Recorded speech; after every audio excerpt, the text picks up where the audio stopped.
Andrew.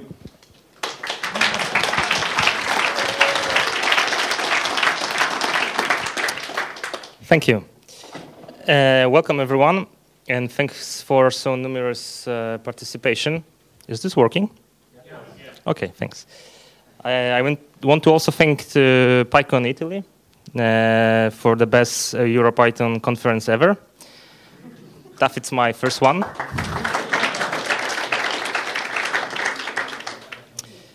And today I would like to say something about building complex web applications, having fun. So, I'm Andrew, and I'm a software integrator right now working in Italy, but I'm originally from Poland.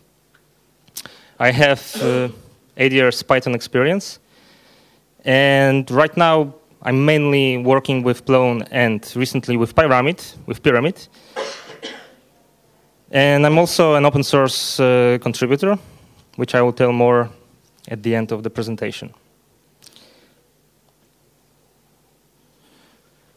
Since 3 years, I'm working with the Red Turtle team. The Red Turtle is a Python-based and custom-oriented company. It was founded 12 years ago in Ferrara. And the majority of the customers right now are from the public sector. But this probably could change in the future. So this is just a very brief description. Who am I and where I'm working. And now, why I'm here. So, I strongly believe that simple fun is an important factor during software development. In the last few years, we have finished several complex projects. And some of them were successful, some of them were not so successful. And based on this experience, I would like to share some thoughts. I will not be talking about certain methodology or a very concrete approach you should use, but I would like to say about the very basic architectural principles. I would like to also promote Plone, because it's a very good CMS, and also to promote Pyramid, which was not built by aliens. So let's start with Plone. It is among the top 2% of all open source projects, according to Ochloch. It has a nice number, I mean, a quite large active core developers community. This developed since 2001, and recently the latest 4.1 version was released. It is focused mainly, or not mainly, but it is focused on multi-language. There are more than 40 languages available. And it has the best security track record of any major CMSs. You can check online and you can see the numbers. If you are interested, I can tell you later. Those are one of the major Plone deployments. As you can see, quite big institutions and companies are using it. But Plone is not only about technology, it's also a little bit about the community and people behind it. So the community is something very it's an amazing thing in Plone world. As you can see, it is growing very fast, and on each conference, you can see always additional people that are coming. And this is something that is really an amazing thing, and it makes some difference. I mean, you can see the difference comparing Plone with other open source, also Python communities. It's very helpful, and I'm really proud to be a part of it. So that was basically the Plone, the technology, and the people. And now let's move to Pyramid. So, anyone knows something about Pyramid? Not bad. So what's Pyramid? It's a web framework, very small. It's damn fast, and it was basically engineered with speed as a very concrete goal. As you can see, it's almost twice fast as Django. It's stable. It's stable also because it's tested and very well documented. So this is a Python framework, which is not a micro framework, but also not a full stack framework. It is somewhere in the middle, which, in my opinion, it's a big advantage, which I will tell more later. So this is the reason why I'm here. I will try to show you some architectural principles. I will show you some examples of Plone deployments, the Pyramid deployments, and how you can work, how you can use those tools together and successfully. So I will start with a bad story. This will be the first from 2 use cases. This one is not quite successful. Any similarity to known technologies or institutions is purely coincidental, so I will not try to name anything directly, but I hope you will get the point. So, first, the customer. The customer was a large public sector entity. It has more than 1,000 employees, and he needs a complex intranet. And the deadline was more or less 2 years.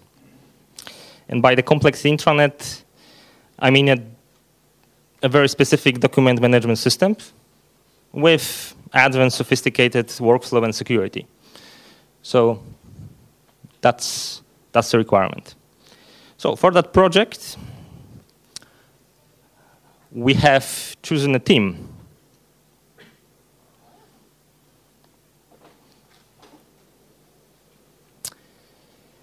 And the first problem we made, we have mixed some roles in the project, in the development process. So we have the software architect, that was sometimes a project manager, sometimes a developer, and sometimes a tester. And we have also skipped the development philosophy because we thought that we will define a very small team that will work very closely together and we can be as much agile as possible. So, as you probably think, it was wrong, and it was.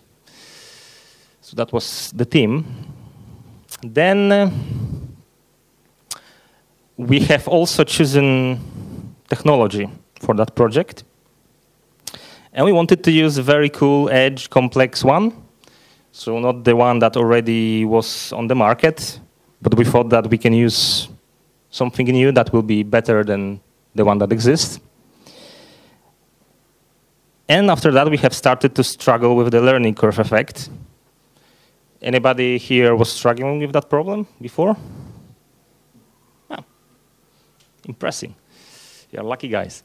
So basically what the learning curve effect means for us was that almost everything was a prototype. We didn't have time to deeply investigate the technology we have chosen. And we have been prototyping only. But that was not the real prototype. So after this learning curve effect process, we have, as a side effect, also the technical design debt, which was more than an average technical design debt of the typical project. So this was the technology. And to make a small summary of this very epic failed project, the main problems were the mixing role, so the project manager as a software architect, as a tester, and the technology that didn't fit in, and there was no fun at all. The problem with the technology that didn't fit in is also the fact is also because it was too complex, and we have introduced too many technologies, which effectively increase the risk of using them. So that was the bad story that happened in the past, a long time ago. I think we have learned something from it. And recently we have finished the good story, the good project. And in this case, I will make another disclaimer. And any similarity to known technologies and institutions is entirely intentional. So I would try to name them directly. Yes, so let's start with the customer. The customer is it's called Eterna Water. It is a startup. It's an American startup. It is based. The main office is in Miami, but they have also offices in New York and Los Angeles. And as you probably can imagine, they are doing something with the water. Yes. And yes, they are selling water, which is quite important part of the US market. But they are not selling water in bottles in the traditional way. They have their own water wave systems, which is a very sophisticated magic machine that can deliver still water, sparkling water that tastes like well-known brands, also juices, and maybe in the future a chicken soup. I don't know. But the machine is more or less like that. They have different varieties of these machines. The main customer of our customers, so the main customer of Eterna is restaurants, bars, pubs, all those places where you sell beverages in an enormous number. So this is the customer that approached us. And what did they try to build? So the project requirements. They wanted to build a system completely paperless. So they wanted to make it completely digital. They didn't know exactly how to name that system. After spending months and weeks, we get to the point that it was something like almost a full ERP. And yes, so this was the main requirement, paperless sales. And by that, I mean a CRM, a sales management, a warehouse management, the e-commerce, and the support.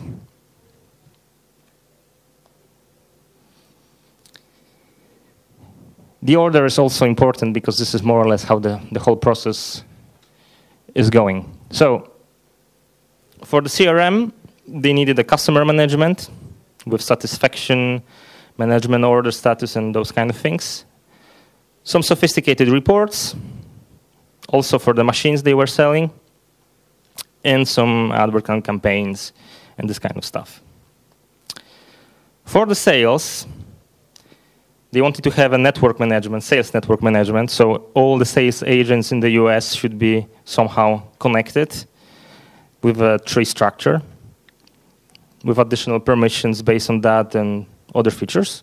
They wanted to have invoicing and accountancy, the revenue counter for those sales agents that will automatically count how much money did they earn, and also a discount management, a very small application that allows sales agents to discount machines.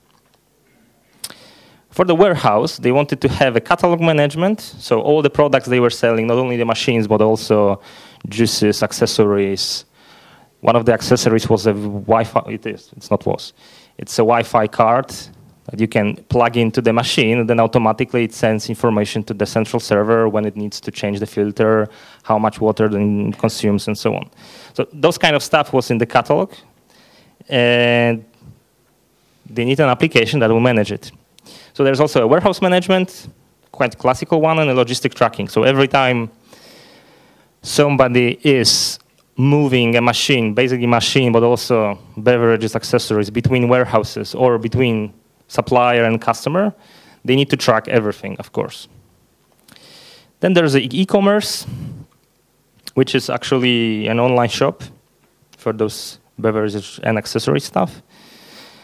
There's a very sophisticated machine configurator, which I'm very proud of, because I made it, which is actually an interactive wizard for the customers and the sales agent guys. So it can automatically propose the best machine for the customer. So you need to provide some parameters, how many customers you have, how many tables in the restaurants, how many waiters, all the stuff. I mean, there's an enormous number of data it collects, and then based on some algorithm, it proposes you several machines that best suits your needs. So a part of the machine configurator, we have also online payments, and that concludes the e-commerce part, and the last one is the support.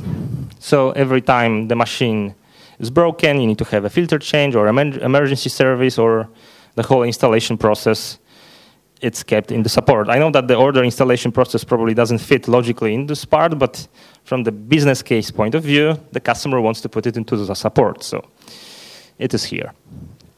So those are the requirements, very shortly.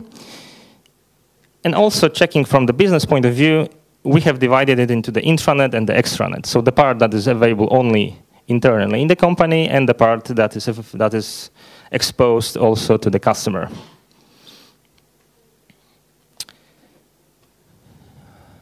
So just to finish the requirement parts, the whole process should be paperless. And I think we have achieved the goal. The only moment when you really need to have a printed sheet is the contract.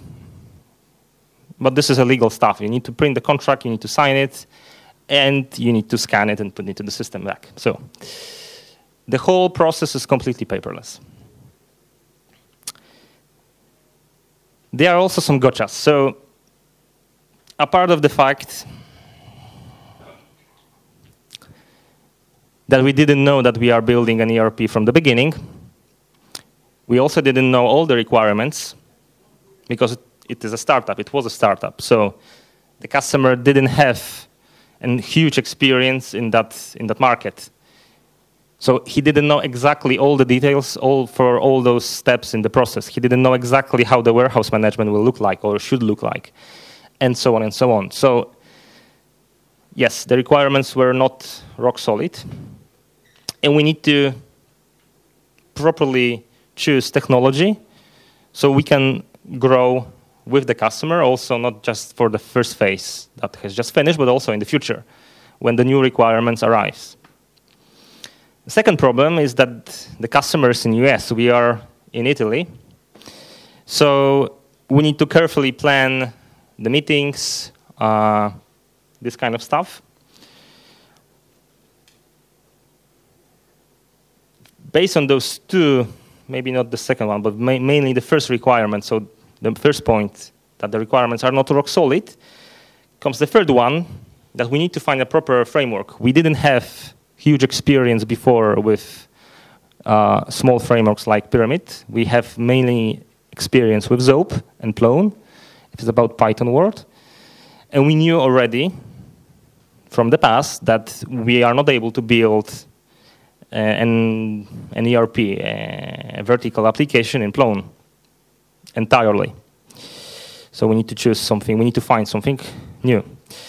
And the last gotcha is that we have only 5 months to deliver because the customer wanted to show the system on some food fair in Chicago. So it was a very fixed deadline, and we couldn't postpone it even after a week. So this concludes the requirements part, and now we can try to go to the project background. Yes, actually this is nobody from the turtle. So the dev team was defined in a completely different way than in the past projects. We have explicitly defined a software architect role that was responsible for the database design and the integration layer. We have also excluded the project manager from the development team. And we have divided the developers, the software developers, into the Plone team and Pyramid team. The reason to do that was we wanted to minimize the risk of introducing the new technology. As you probably noticed, we have chosen Plone and Pyramid, which I will say in a moment why like that. But the important thing here is not Plone and Pyramid. The important thing is one of the technologies, in this case Plone, we already have experience. We already have a lot of experience using it. The second one was completely new. So to not mix in the people, to not force everybody to learn something new, and to also minimize the risk, we have divided the team completely, which means they were not even working together for most of the time.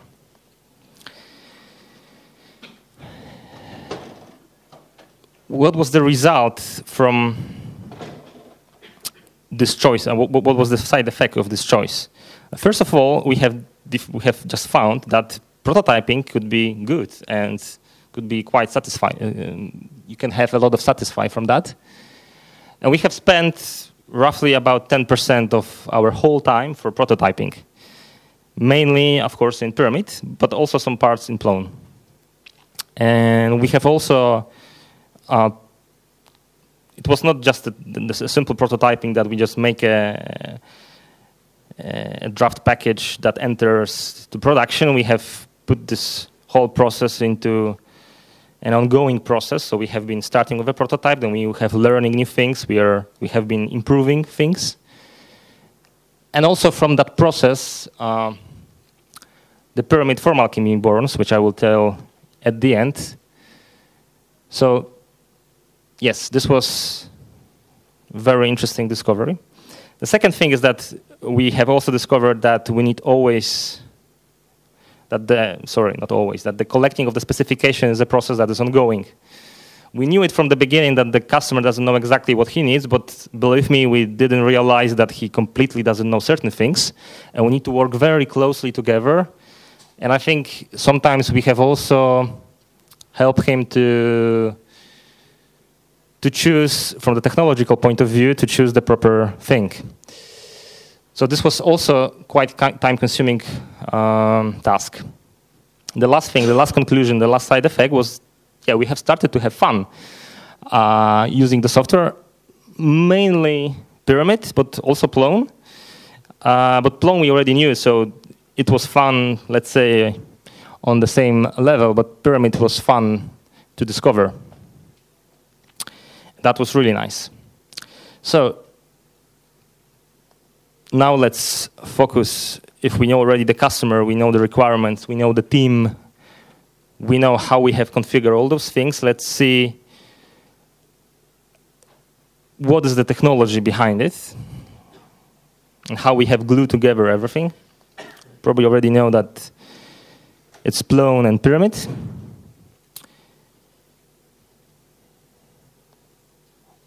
So why Pyramid? We have tested several Python web frameworks. I will tell more about the one that we haven't chosen later. We haven't chosen later. So why Pyramid? Mainly because what I said already, it gives you a great flexibility. So it's not a micro and not a full stack framework. It was for us easy to learn because the architecture is very similar to Zope. Maybe not similar, but it's not so far away. Let's say like that. It supports SQL Alchemy out of the box, which we have also experienced from the past. It has a great documentation, and believe me or not, it gives you a lot of fresh air during the development process, which connects a little bit to what I said before, that it gives you fun. You can substitute it as you like.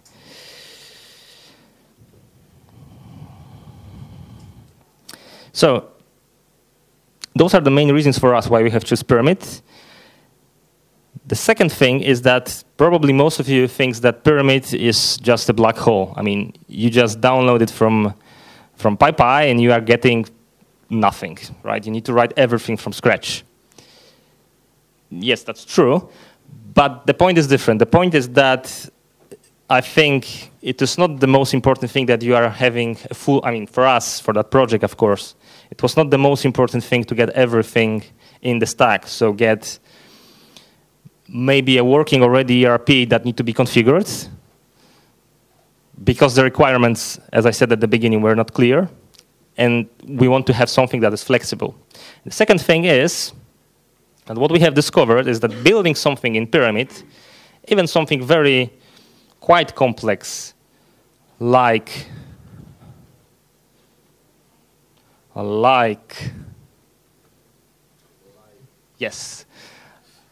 CRUD that extends the form alchemy package.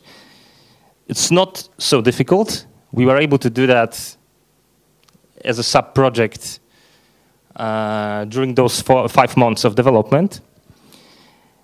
And what is very interesting about that is that it is really, and comparing also to other frameworks, of course it is not as complex as what you get if you use probably, I don't know,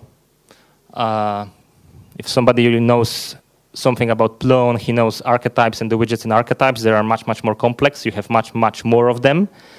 But of course, in this use case, we didn't need to have everything. What we need to have is just a multi-upload widget, something like a metrics Unix widget that you can just change the kilos to pounds or meters to yards and so on. Remember that the customer is from US. We need an autocomplete widget and those kind of things. So building it was really not difficult. And so I really encourage you to not be afraid of Pyramid, to not be afraid of building your own stuff and share with the community. And what I will say also later, what we did with this CRUD, we have merged it with Pyramid from Alchemy project, and we have released it. There was a sprint, but more later. Okay, so this concludes the Pyramid part. Now, why Plone? Yes, because it's the best CMS. Just like that. It's enterprise ready. It's by enterprise ready, I mean you have hundreds of Plone companies all over the world, so you don't have right now, nowadays, you don't have problem to find support, you don't have problem to find deployment, you don't have problem to find a company that will make a tailor-made project. It's mature, it's stable, it has a huge community that is actively developing it, and it has a lot of add-ons. I will just show 4 of them, which we have been using in Eterna project. This is the first one, which is the Plone form gen. Actually, it's a through the web form generator from Plone, so you can give to your end user or to your customer a powerful tool to build their own forms with very sophisticated workflows, actions, and so on.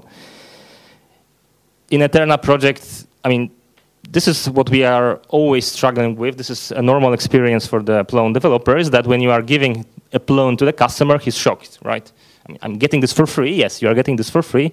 And one of the surprises was Plone from Gen, because the customer wanted to build just like that very fast before this fair show. You need to build a complex form for the registration and stuff and those kind of stuff. Instead of asking us to build it normally, to create a form, deploy it on production, and so on, he was just using Plone from Gen, and he was able to do it by himself in 20 minutes, maybe, a very complex form. So this is really amazing part of Plone. The second thing that we use is POI, which is an issue tracker for Plone. We have been using it in Eterna for all those support parts. So every support, every time the machine is broken, every time the customer wants an emergency call, and so on, we have been using POI. It's quite complex. I would just don't want to go deeply into the details. The important thing is that right now in the recent versions, it is quite complex refactored, so the code is really extensible. And it has nice features like, probably you already struggle with the tracking applications like Track, more or less. Probably it is quite near Track. The benefit is that it is in Plone, so we can connect to all the resources you have in Plone. You can attach or make a relation to a document that is in the FAQ or in the document repository and so on and so on. So this is really a powerful tool. Diazo. This is something new that it is right now called Diazo. Before it was XDV. This is not directly a Plone product. I mean, the Plone product is called Plone App Teaming. But Diazo is just an approach to take an HTML wireframe and turn it into a proper theme for your favorite CMS. It could be Plone, it could be something else. I don't know why the slides skipped quickly, but the important thing is this one. Sorry, this one. That you have this is. Stop, please. No.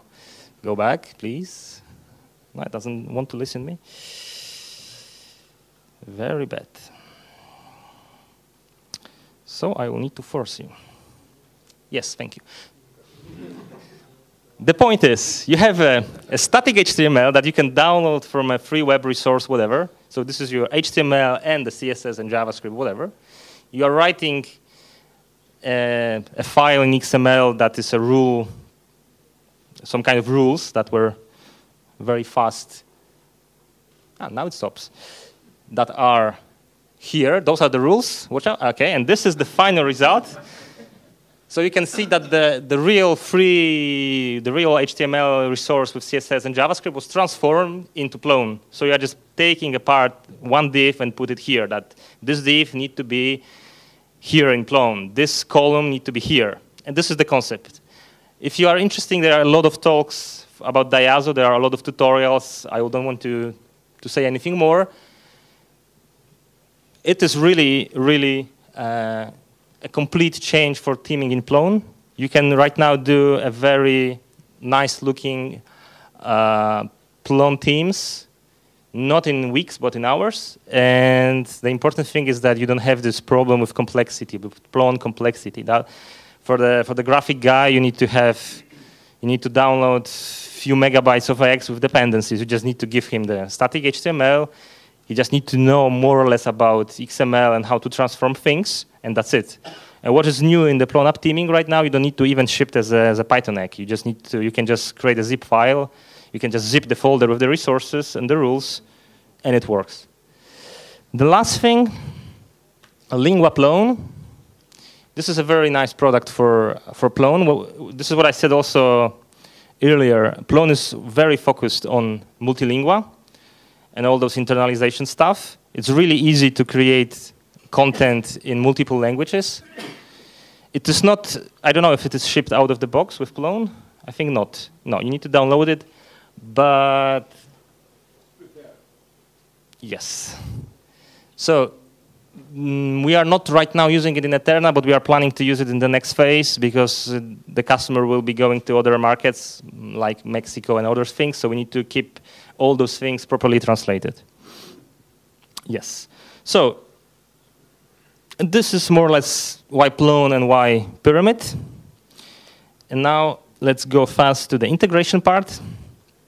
And I will try to show you how we have forced Pyramid to work with Plone. The first thing we have used for the integration is SQL Alchemy.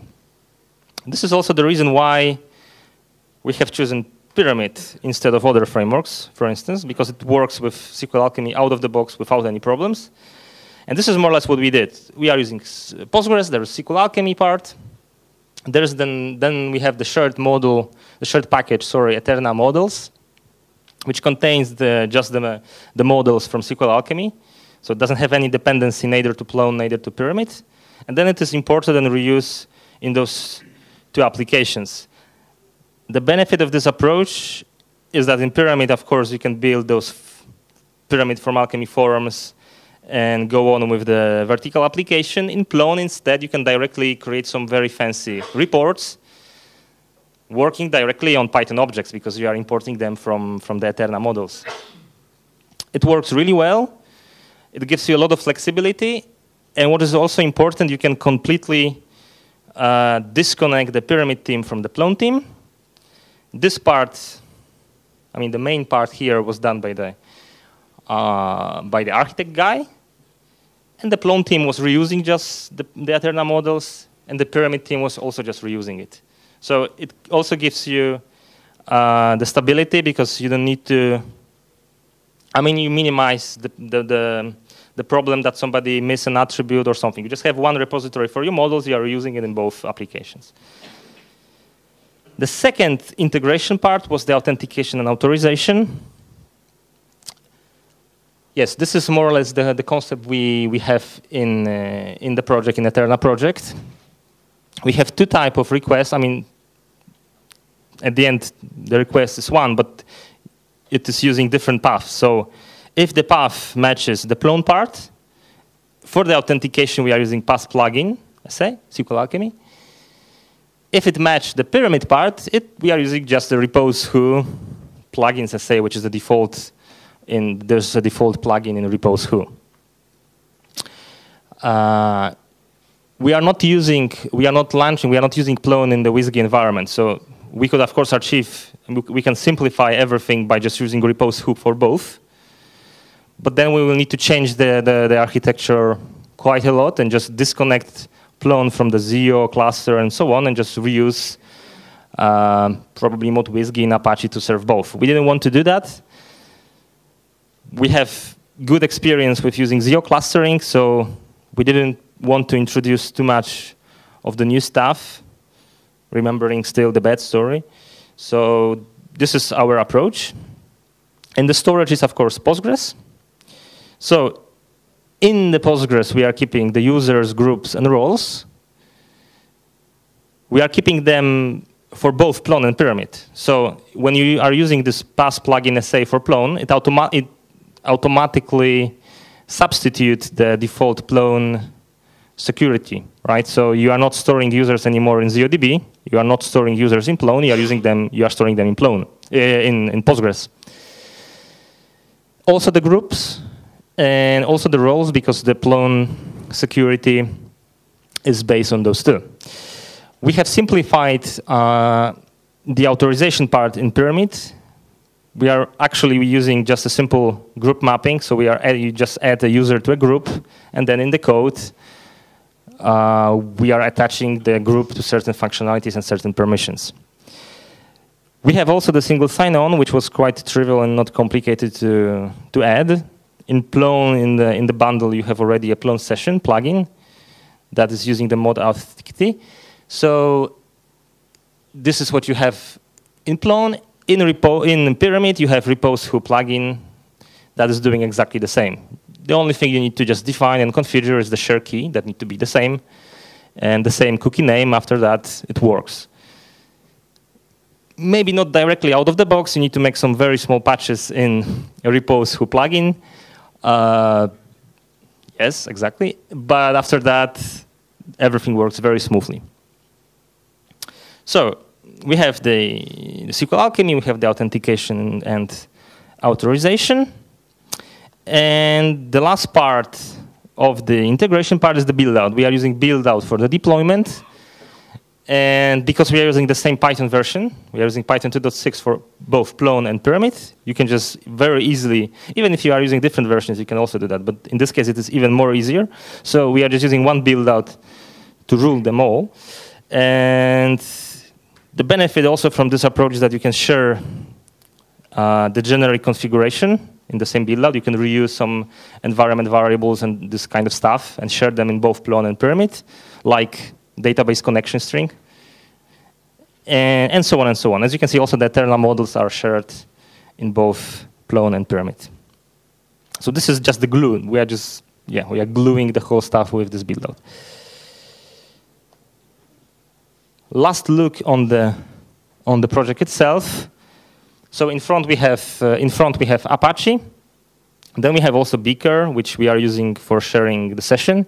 But we have a very, very tiny application that is using it. So I was not mentioning it. But this is another part of the integration you can reuse. There's a collective Beaker that very easily plugs into the Plone. And there's Beaker, I think, I don't remember exactly the package name, but there's also a Beaker implementation for Pyramid, or Repulse BFG, but I think Pyramid also. And actually, you just need to configure it properly, and then you just reuse it. So we have the Beaker, we have the PAS plugins and Repose Who stuff for the authentication and authorization. We are reusing Postgres in both Plone and Pyramid, and Plone is also using for the internal Plone part, he's using ZODB.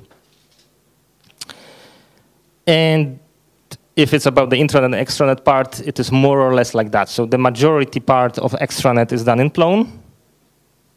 Also, from the user experience point of view, Plone is much, much better developed. It has more, it has better user interface and user experience than our CRUD in Pyramid, of course. So the CRUD part is for the customer, for the internal customer usage. So for the intranet, and Plone is used for the extranet. And having this share storage in Postgres, we can reuse the data whenever we want. Okay. So this concludes the integration part. I have only mentioned here those three main things. Of course, this concept can be later extend, and you can add another piece of software that is integrating it. But the important thing is that, according to me and according to us, this is a very good starting point. So based on that, you can, and based on this project, you can see that it is possible and you can extend it later. So now it's the part for why not other competitors. So why we didn't use other technologies.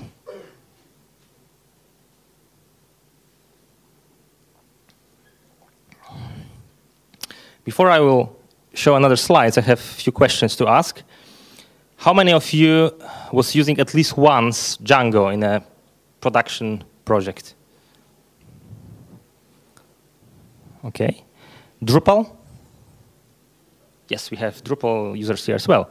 OpenERP? Not so many. Don't be shy. Plone? And Zope. Pure Zope users? Yes. Yes, also. Okay. So it's more or less equal. Great. I'm not afraid. So first thing is, why not Django? Well, actually, I think it should be right now obvious for everybody why we didn't use Django. We didn't use Django because for us it was too complex. Less code, more magic. So the important thing is that we didn't want to base on something that is quite complex, that we didn't have any experience before, at least production experience, let's say. Other obstacles are the SQL alchemy, that using it in Django is tricky. I know it is possible, but I think it's tricky. Maybe I'm wrong, but this is what we investigated. And yes, and this is not flexible framework. So for us, at least, and for this project. So for us, the point that the specification is growing, and this is the same problem we have in the bed story I was saying before. This was a red alert for us. I mean, do not use something that probably in the future you will spare more time monkey patching or doing some very nasty gluing instead of building something from scratch, even if you need it. So this was our approach, and until now it was quite successful. So why not Drupal? Also a CMS that has a nice community and it's quite popular. Yeah, the security problems are obvious. Plone has only 16. Drupal 370 entries. Then there's the integration problem, of course. We wanted something in Python, which, of course, it is doable. You can integrate Drupal with Pyramid or with Python stuff if you want. Why you should. And the last part is missing features. For us, which we are using Plone for ages, things like workflow and complex security or complex ACL is something standard. You are getting it for free. You are getting it out of the box. And we didn't want to use it. Of course, we didn't want to lose it. Of course, for certain use cases, you can convince the customer that he can have something not so advanced and so on. But for this project, it was a failure, so we couldn't use it. The last thing that probably you will think why we didn't use for the ERP project, why we didn't use Open ERP. Well, as I said in the slide, it is not that we didn't want to use it. It's more like, because first of all, from the first approach and from certain discussions with the community and the developers that are using it, we get an impression that this is also quite complex. And of course, we are getting a lot of things for free. But then you are getting to this problem with the complexity, monkey patching and tuning up, configuring and all those stuff that we wanted to avoid. The second very programmatical problem is that we didn't have enough time to fully investigate it because we have those 5 months deadline, and we didn't want to spend half of this time for prototyping and searching, so we just spent this 10%. And honestly, the second framework we have been testing was Pyramid, and I didn't want to change it. So maybe OpenERP here would be a great thing. I don't know. If somebody has similar projects done in OpenERP and want to share after the talk, I'm really curious to hear about that. Okay, I think we have something around 13 minutes, so I will show you also the following slides that were optional. Yes, the results. So the whole project, as I said, is Pyramid and Plone based. But this is just the architecture. This was our decision. For the customer, especially for the intranet and for the extranet part, it shouldn't be clear, it shouldn't be obvious, and we shouldn't show when we are moving from Plone to Pyramid and from Pyramid to Plone. The interface, apart of the fact that the intranet is not so rich because it's done in Pyramid and Plone is more sophisticated, the overall layout should be very similar. So the Plone part looks more or less like that, right? It is not a very typical Plone skin because we are not using all of the Plone features here. What is common for both Pyramid and Plone is the top bar, so the logo and the navigation, and also the user personalization stuff, they are common.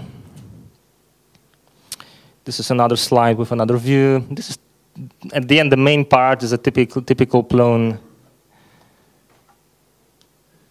site. This is the view of the emergency part with the support part, as you can see here. And this is the documentation part. This is actually right now, this is a forum, so they can use a forum inside the intranet, extranet, so they can communicate with their customers and they can communicate internally in the company. So this is Plone. Now let's see how Pyramid looks like. Then it's very similar. You can see the nice forum alchemy part. And the rest is very similar. You have the portlet, you have the top bar, and the rest is the same. This is one of the most complex models that we have. So the product itself, so the catalog part, it has something around 150 attributes. with different widgets, the multi one, the multi-upload one, the render, the multi-relation part, the autocomplete, all those stuff. It works very fast. We don't have the problem that sometimes exists in archetypes when you are building a very complex archetype in Plone. You can get some problems with performance of rendering all those stuff. Here, we didn't notice any, we didn't make any sophisticated stress tests, but for those use cases for more than 100 fields with complex widgets, we didn't find any performance issues. The second slide, this is more or less a dashboard. So an entry point for the customer. You don't see any real life data here. I was just making the screenshot quite fast. So normally here you have all the data fill in. And this is also pyramid. This is a typical Form Alchemy widget based on, of course, jQuery UE. And the last part, some report stuff. And that's it. So this is the pyramid part. But a part of Plone and pyramid, and a part of a typical web use case, the customer also wanted to have a small part that will work only in iPad. So we did also a part for iPad only. This is the machine configurator I was telling you before that allows the sales agent and the customers to configure the dream machine, let's say. Those are all the data they need to fill in. After that, you are getting some beverages to choose if you want to have apples or oranges that will be filling in or whatever. If you want to still water or sparkling. You are providing some typical addresses, stuff, and some statistical information. So this part actually, the iPad part was not built using Form Alchemy because the Form Alchemy and Pyramid Form Alchemy especially, it is great for the typical web use case. So for the browser, for the PC, let's say, and this kind of stuff. The iPad part was very tricky to do it properly because, as you can see, the interface is quite rich. There are a lot of things that need to fit in. And this is basically a custom template. So we didn't want to customize the whole Pyramid Form Alchemy part just to have 4 or 5 screens for the wizard. So we did it actually in Formish, which was actually not a big deal. So this is the iPad part. And that concludes the whole good story project. And now 2 slides of a summary. What matters after all those experience, the bad experience and the good experience? I have found that one of the important things is to find proper tools. I know it is not very bright and probably most of you already knew it, but I will still repeat it because I think sometimes there's a very big temptation to use a very edgy technology. And what is important is to find a proper balance. So the project should consist something which is innovative, but the major parts should be built on the things that you already knew. So this is not only about the framework part, not only about the CMS which you are using, but also about the CSS toolkit, for example. I remember for the Bad Story project, we also used a very nice JavaScript toolkit, the XJS part. Right now I think it's not called XJS anymore, or maybe it is, I don't know. But we have used it for the project. It was rich with widgets. It was very fancy. The problem is that we have also struggled with the learning curve effect.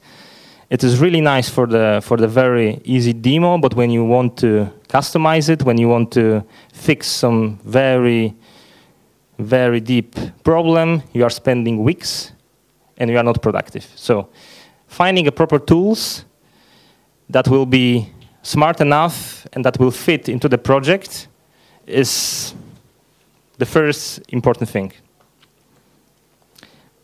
The second is the roles in the project. And this one depends, of course, very much on the scale of the project, how big is it, and how long it will run.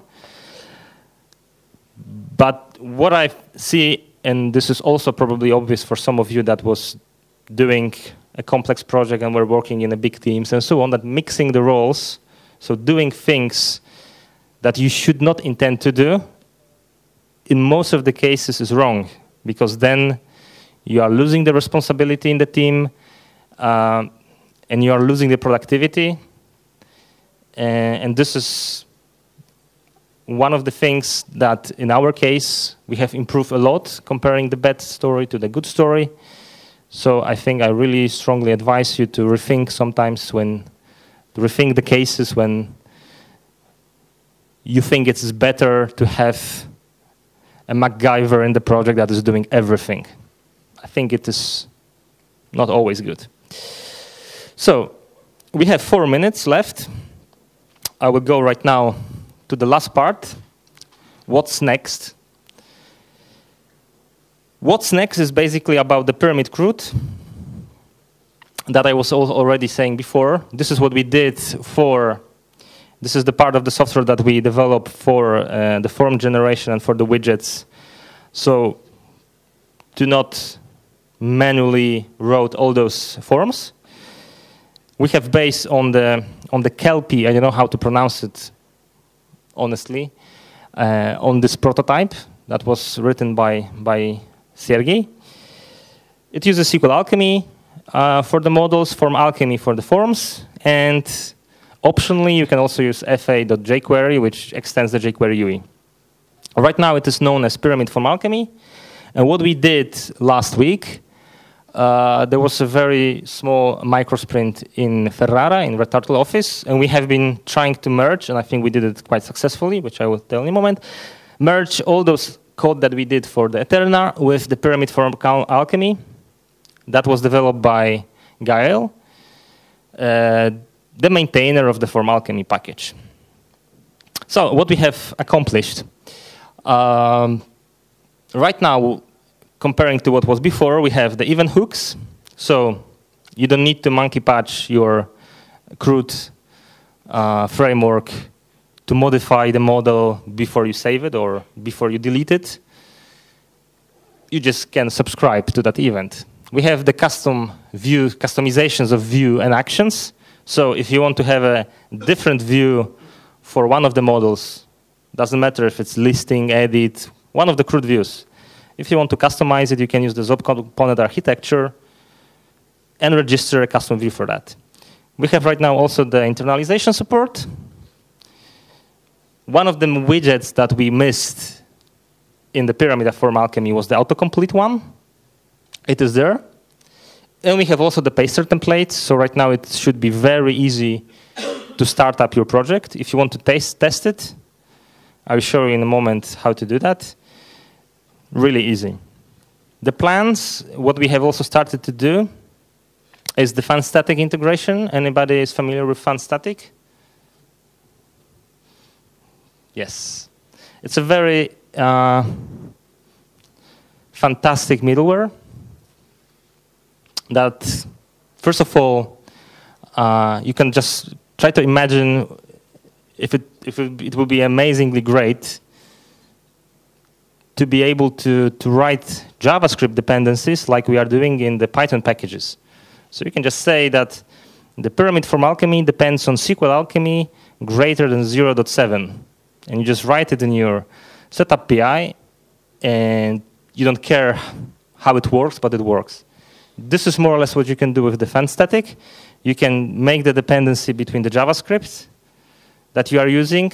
Of course, it is much, much more, but this is one of its greatest features. And this is the plan. We have a very good startup. I don't know how complex it is right now. Okay. It's almost done. It's almost done. Great. So this is the paster template I was saying. Just pip install pyramid from Alchemy, and then paster create pyramid from Alchemy in your application. It will create you the typical demo pyramid from Alchemy application using FAJ query, all the new stuff that I was showing before. You can play with it. You can see how easy it is to define models and get out of the box nice forms and so on. More details are available on our blog post, so we can see the whole summary of the sprint. And I would like to thanks again to the sprinters, to Gael, to Patrick, that is here. I think we can have a small ovation.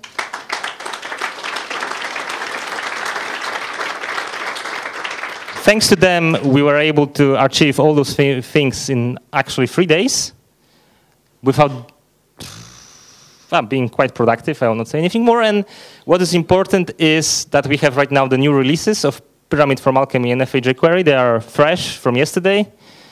Everything that I was just saying, all the documentation, everything is updated. You can go there, launch the paster script.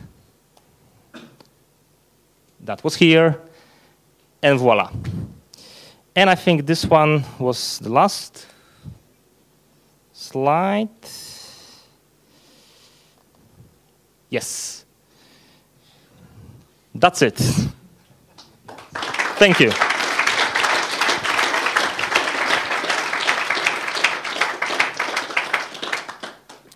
Are there any questions? How did you add the or did you manage the page templates for both sites? They look very similar. Did you share them somehow or not? You mean between Plon and Pyramid? Yes. No, they are made completely separate. I mean, the design is the same, of course. The CSS is in, I think, 30–40% similar, shared, but the HTML is done from scratch. We have a temptation to use Diazo, maybe more Deliverance, to skin both of them, but honestly, we thought that this would be faster. At the end, the views are not very complex. Anybody else? Okay. Thank you very much. And I hope you will at least try Pyramid from Alchemy and Pyramid for your next project or next prototype.